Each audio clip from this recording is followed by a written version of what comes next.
Hello everyone, আজি ভিডিঅ'লৈ সকলোকে welcome জনাইছো আৰু আজি বাটাৰস্কচ কেকৰ এটা ৰেচিপি আপোনালোকৰ মাজলৈ আনিব বিচাৰিছো বলকচোন কেনেকৈ বনালো আজি মই দেখাম বাই দা ৱে আজি এইটো কেক অৰ্ডাৰ আছিল তথাপি অকমান শেয়াৰ কৰো বুলি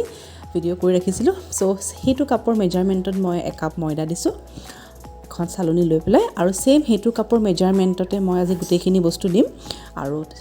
পাউডাৰ সুগাৰ মই মিক্সি জাকটোত কৰি থৈছিলো সেই কাপটোৰ মেজাৰমেন্টতে আৰু 1 টিস্পুন বেকিং পাউডাৰ আৰু 1/4 টিস্পুন বেকিং সোডা ইয়াতে মই এড কৰিছো so baking powder baking soda powder sugar আৰু ময়দা এই চাৰিটা ড্ৰাই ইনগ্ৰেডিয়েন্টস ধুনিয়াকৈ মই চালি লৈছো আৰু ইফালে ৰুম টেম্পাৰেচাৰত থকা তিনটা কণী মই ধুনিয়াকৈ বিট কৰি লৈছো ফ্লাফি হোৱালৈকে যিমানে ফ্লাফি হয় কেকটো হিমানে স্পঞ্জি হয় জালিদাৰি হয় সো মই প্ৰায় 2 মিনিট মান সময় ইলেক্ট্ৰিক বিটাৰে বিট কৰি লৈছো আৰু যেহেতু এটো বাটাৰস্কচ ফ্লেভাৰৰ কেক গটিকে মই ইয়াতে 3 বা 4 ড্ৰপস মান মই বাটাৰস্কচৰ এসেন্স এড কৰিছো আৰু ইফালে ড্ৰাই ইনগ্ৰেডিয়েন্টস খিনি মই কাট এণ্ড ফোল্ড মেথডত মিক্স কৰি লৈছো মানে পাউডাৰ সুগাৰ ময়দা baking powder and baking soda এই চাৰিটা ড্ৰাই ইনগ্ৰেডিয়েন্টস মই ভালকে কাট এণ্ড ফোল্ডত মিক্স কৰি লৈছো আৰু বিট কৰি থোৱা এগ খিনি মই ইয়াতে দি দিছো দি গুটেখিনি ভালকৈ মিক্স কৰিছো তাৰ পিছত প্ৰায় 2 টেবুলস্পুন মই নন ফ্লেভাৰড ৰিফাইন অইল ইয়াতে দিছো দি প্লাই গুটেখিনি ইনগ্ৰেডিয়েন্টস ভালকৈ মিক্স কৰি ললো কৰি এটা কেক টিনত মই অইল গ্ৰীজ কৰি ময়দা ডাস্টিং কৰি বেটাৰখিনি পৰ কৰি দিলো আৰু মাইক্ৰ'ওভেনটো মই প্ৰায় 3 বা 4 মিনিট মান সময় প্ৰিহিট কৰি লৈছিলো কৰাৰ পাছত কনভেকচন মোডত 180 ডিগ্ৰী সেলসিয়াছত মই কেক টিনটো বেক হ'বলৈ ভৰাই দিলো প্ৰায় 30 বা 32 মিনিটছ মান সময় দিছো আৰু এইয়া বেক হ'বলৈ ষ্টাৰ্ট কৰিছে আৰু কেকটো ইতিমধ্যে এফালে বেক হৈ থাকে মানে মই বাকিখিনি বস্তু ৰেডি কৰি লওঁ এফালে আলমন্ড আৰু কাজু মই ৰেডি কৰি লৈছো যেহেতু এটো বাটাৰস্কচ কেক এটা নাটস লাগিব গটিকে মই প্ৰলিনটো মই হোমমেডে বনাম এফালে এখন তাৱাত মই প্ৰায় 3 টেবুলস্পুন মান বা 3 বা 4 টেবুলস্পুন মান সুগাৰ হ'ব এখন তাৱাত মই ভালকৈ লৰাই আছো মেল্ট নোহোৱালৈকে যেতিয়া অলপ মেল্ট হ'ব তেতিয়া ব্ৰাউন কালাৰটো অকমানকৈ ওলাই আহা মন কৰিব চাওক আপোনালোকে আৰু ইতিমধ্যে ইফালে কাজু আৰু আলমন্ডটো অলপ মই ক্ৰাশ কৰি ললো আৰু এখন ষ্টিলৰ প্লেটত মই অলপ বাটাৰ গ্ৰীজ কৰি ললো আৰু এই আছে অলপ ব্ৰাউন হৈ আহিছে মানে সুগাৰখিনি মেল্ট হ'বলৈ ধৰিছে সুগাৰখিনি মেল্ট হ'বলৈ ধৰা অৱস্থাতে এইটো ষ্টেজতে মই প্ৰায় 1 চামুচৰ পৰা 1.5 চামুচ মান বাটাৰ এড কৰিছো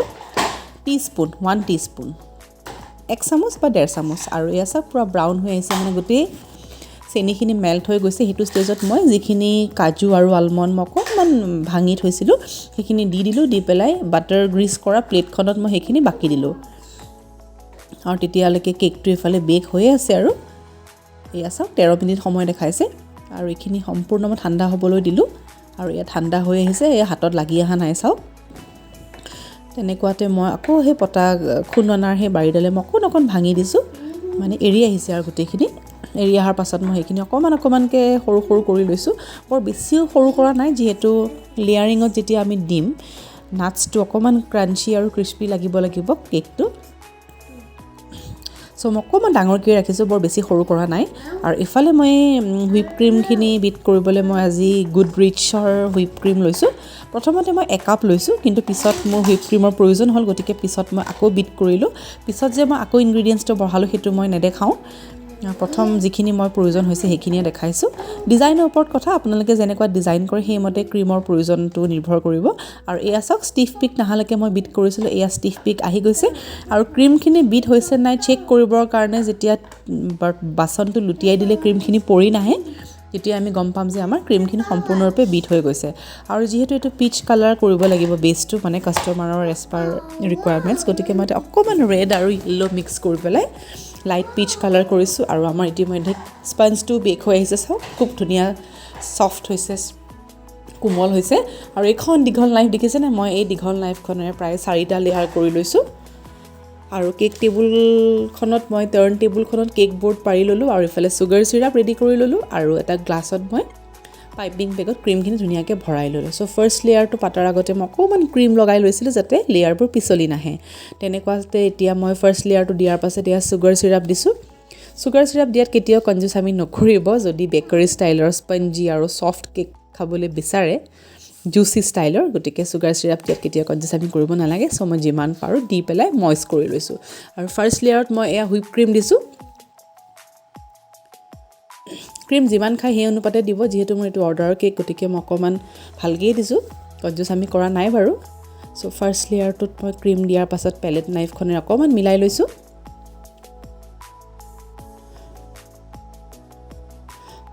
তাৰপাছত এইটো বাটাৰস্কোৱাচৰ ক্ৰাছ হয়, ক্ৰাছটো বাৰু মই ৰেডিমেডে আনিছোঁ। তাৰপাছত মই ক্ৰাছ দিছোঁ ইয়াতে,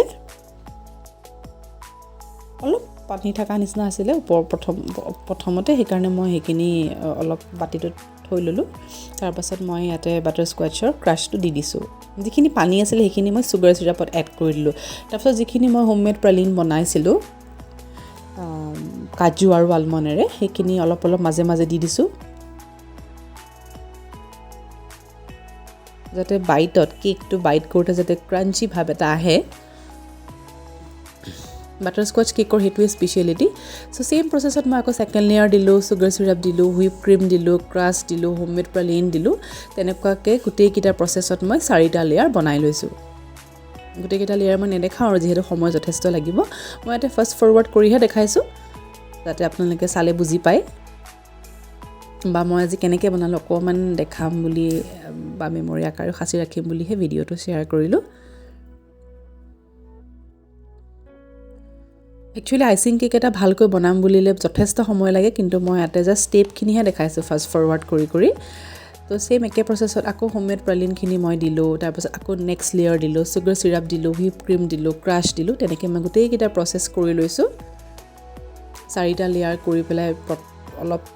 ক্ৰাম কোটিং কৰি লৈছোঁ, হুইপ ক্ৰীমেৰে চাৰিওফালে ক্ৰাম কোটিং কৰি লৈছোঁ। ক্ৰাম কোটিং কৰাৰ পাছত মই প্ৰায় 30 মিনিটছমান সময় অলপ ফ্ৰিজত থৈছোঁ ছেট হ'বৰ কাৰণে, যাতে পিছৰ লেয়াৰটো মই অলপ আকৌ ভালকৈ কৰিব পাৰোঁ। লগে লগে কৰি ল'লে ভালকৈ ফিনিচিংটো ইমান এটা ভাল নাহে। চ' এবাৰ ক্ৰাম কোটিং কৰাৰ পাছত 30 মিনিটছ বা 40 মিনিটছমান সময় ফ্ৰিজত থৈ ল'ব লাগে, যাতে পিছৰবাৰ হুইপ ক্ৰীম লগাই ফিনিচিং কৰোঁতে যাতে ভাল ফিনিচিং এটা আহে বা দেখাটো যাতে ভাল লাগে। এয়া চাওক, মই এয়া ক্ৰাম কোটহে কৰি আছোঁ, অৱশ্যে এইটো মোৰ ফাইনেল ফিনিচিং নহয় বাৰু। এয়া হোৱাৰ পাছত মই ইয়াত 30 মিনিটছ ফ্ৰিজত থৈ এয়া আকৌ কৰিলোঁ। চাওক, এই অকণমান ভাল লাগিছেনে প্ৰথমবাৰতকৈ। তাৰপাছত এতিয়া ডেক'ৰেশ্যন কৰিবৰ কাৰণে মই এইবোৰ পাইপিং বেগবোৰত এটা গ্ৰীণ ভৰাই ল'লোঁ, পাৰ্পল ভৰাই লৈছোঁ, পিংক ভৰাই লৈছোঁ, য়েল্ল' ভৰাই লৈছোঁ, আৰু পিংক, পাৰ্পল, য়েল্ল', গ্ৰীণ, এনেকৈ 4টা কালাৰ ভৰাই লৈছোঁ। ভৰাই পেলাই এটাত মই লিফৰ নজলটো লগাই ল'লোঁ, যিটো গ্ৰীণ কালাৰ হুইপ ক্ৰীম আছিলে, আৰু এটাত ডাঙৰ ষ্টাৰ নজলটো লগালোঁ, এটাত সৰু ষ্টাৰ নজলটো লগালোঁ, আৰু এটাত অ'পেন ষ্টাৰটো লগালোঁ। চ' তেনেকৈ 4টামান বেগ মই একেবাৰতে ৰেডি কৰি লৈছোঁ, যাতে বাৰে বাৰে মোৰ ক্ৰীম ভৰাই থাকিবলগীয়া নহয়। চ' প্ৰথমতে মই ষ্টাৰ নজলটোৰে এনেকৈ জাষ্ট ৰাউণ্ডকৈ এটা শ্বেপ দিলোঁ, পাৰ্পল কালাৰ সৰুকৈ দিলোঁ। মই ফুলবোৰ সৰুৰ পৰা ডাঙৰলৈ আনিছোঁ। প্ৰথমতে পাৰ্পল দিলোঁ সৰুকৈ, তাৰপাছত পিংকটো অকণমান ডাঙৰকৈ দিলোঁ, তাৰপাছত অ'পেন ষ্টাৰ নজলটো য়েল্ল' কালাৰে জাষ্ট মই লং প্ৰেছ কৰি এৰি দিলোঁ। তেনেকেই মই 3টামান কালাৰেৰে ঘূৰাই ঘূৰাই অকণমান ফুলৰে ডেক'ৰেশ্যন কৰিবলৈ ট্ৰাই কৰিলোঁ। একচুৱেলি এই ডিজাইনটো কাষ্টমাৰগৰাকীয়ে দি দিছিলে, গতিকে তেওঁৰ মতেই মই ডিজাইনটো কৰিলোঁ। তাৰপিছত তথাপিও মই অকণমান চেঞ্জ কৰি দিছোঁ, ড্ৰিপিং দিয়া বা অকণমান চকলেট টপাৰ লগাই দিয়াটো, সেইটো মই অকণমান এডিশ্যনেল এড কৰি দিলোঁ খালী লগাৰ কাৰণে। কিন্তু যিখিনি ফ্লাৱাৰ ডিজাইন সেইখিনি কাষ্টমাৰগৰাকীয়ে কৈছিল যে ফ্লাৱাৰখিনি মোক এনেকৈ লাগিব বা এনেকৈ ফুলখিনি দি দিব, সেয়ে মই এনেকৈ ফ্লাৱাৰখিনি তেওঁ কোৱাৰ কাৰণে মই চিলেক্ট কৰিলোঁ এনেকৈয়ে দিম বুলি। চ' pink colour, purple colour, yellow' কালাৰে মই ফ্লাৱাৰখিনি হৈ গ'ল। তাৰপাছত লিফৰ কাৰণে যিটো মই গ্ৰীণ কালাৰ দি দিছিলোঁ, চ' তেনেকৈ ছাইডত অকণমান লিফ দি দিলোঁ, 4-5টামান লিফ দি দিলোঁ। আৰু এয়া হৈ যোৱাৰ পাছতে অকণমান দেখাইছোঁ, আৰু অলপ ডাৰ্ক কালাৰে মই ড্ৰিপছ দি দিলোঁ, আৰু গল্ডেন কালাৰ বলছ কিছুমান আছিলে ফ্লাৱাৰ মাজে মাজে এয়া দি দিছোঁ। চাওকচোন কেনেকুৱা লাগিছে বাৰু জনাবচোন। যিমানখিনি পাৰোঁ শ্বেয়াৰ কৰিলোঁ আপোনালোকৰ সৈতে, আৰু কাষ্টমাৰৰ মতে ডিজাইনটো কৰিবলৈ চেষ্টা কৰিলোঁ। কেনেকুৱা লাগিছে আপোনালোকে জনাব, আৰু কাষ্টমাৰে কেনেকুৱা পায় খোৱাৰ পাছত মই নিশ্চয় জনাম তেওঁলোকৰ মতামত। গতিকে আজিৰ ভিডিঅ'টোত মই এইখিনিয়ে শ্বেয়াৰ কৰিবলগীয়া আছিলে। পিছত এজ পাৰ কাষ্টমাৰ্ছ ৰিকুৱাৰমেণ্টছ মই চকলেটৰ টপাৰ 2টামানো লগাই দিলোঁ তেওঁ লগাব দিয়াৰ বাবে। চ' আজিৰ ব্লগটো ইমানেই। বাই বাই, পুনৰ লগ পাম।